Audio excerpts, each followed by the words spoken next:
Find the center and the radius of each circle. We have the equation of the circle, x squared plus y squared plus 4x minus 6y plus 4 equals 0.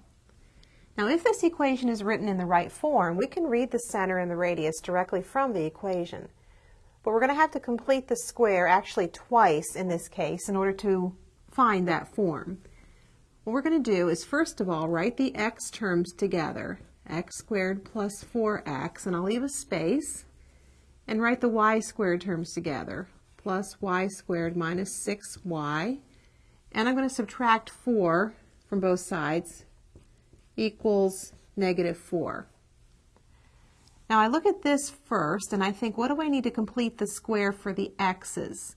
Well, half of 4 is 2, 2 squared is 4, so I have to add 4 to complete that square, and I need to add it to the other side as well in order to keep the equation still the same, equivalent equations. Then for the y's, if I take half of the negative 6, I get negative 3. Negative 3 squared is 9. So I add 9 to complete the square for the y's, and I add it on this side as well.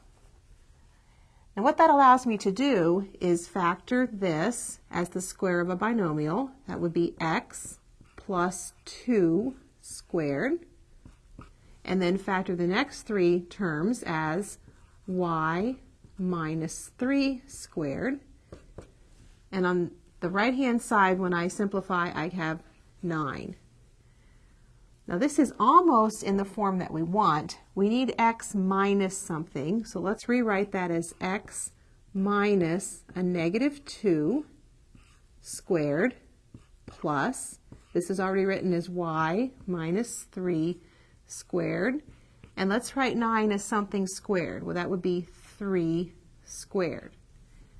Now this is in the form x minus h squared plus y minus k squared equals r squared, and we read the center and the radius directly from the equation. Reading the center, we have the center is negative 2, 3, and the radius would be 3.